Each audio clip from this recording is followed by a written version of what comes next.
A bookshelf is one of the most common pieces of furniture in any home. It's great to have books within arm's reach at all times. But it's also convenient to use the top of a bookshelf to hold knickknacks or family photos. But what if your bookshelf could do more than just hold books and stuff? What if it was also a portal to another time and place? Well, that's exactly what this bookshelf is. And I'm going to show you how to make one too. To make a secret door behind a bookshelf, you will need a bookshelf that leans against a wall and doesn't go all the way to the floor. The bigger the gap between the floor and the bottom of the bookshelf, the easier it will be for you to pass through the doorway.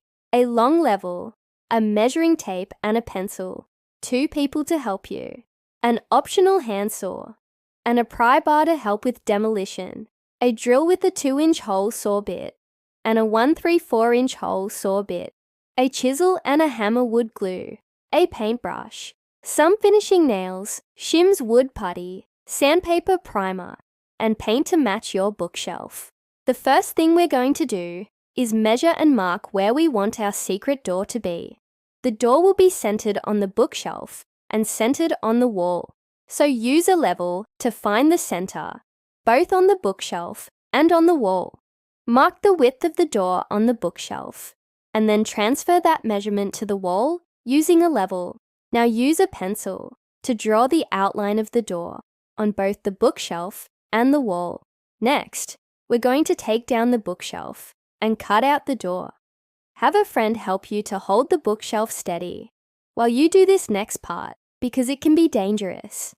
If you're using a handsaw, now is the time to break out the pry bar and get to work.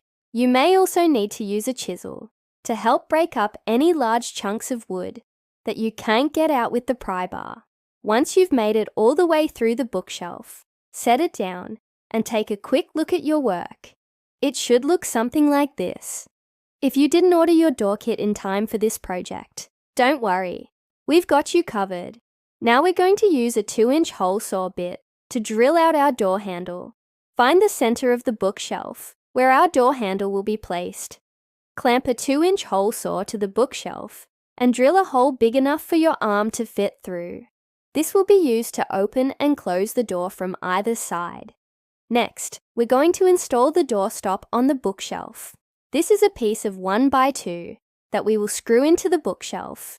To keep the door from swinging too far open, measure and mark where you want the doorstop to be installed on the bookshelf, and then drill some pilot holes and screw it into place. Now let's turn our attention to the wall. We're going to start by drilling a hole for the doorknob. Use a 1/3/4-inch hole. Saw bit and drill a hole through the wall. Be careful not to drill too far and make your way into the other room. You should see the hole saw cut through the drywall and maybe a little bit of wood framing. Once you're done, use a chisel to help clean up the edges of the hole. We're almost there. It's time to finish up our secret door. Apply some wood glue to the doorstop and press it firmly against the wall.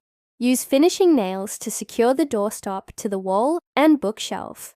Fill any nail holes with wood putty and let it dry. Sand the area and paint primer and paint to match the bookshelf. And that's it. You're done. Step back and admire your handiwork. You now have a secret door hidden behind a bookshelf. How fun is that? Now when you need to open the door, just grab your doorknob and pull it open. Easy peasy. Comment below and tell me what you'd put behind your secret door. Would you put a TV there? Maybe a mini fridge? Or a place to hide all of your junk? Let me know in the comments. And if you enjoyed this video, give it a thumbs up.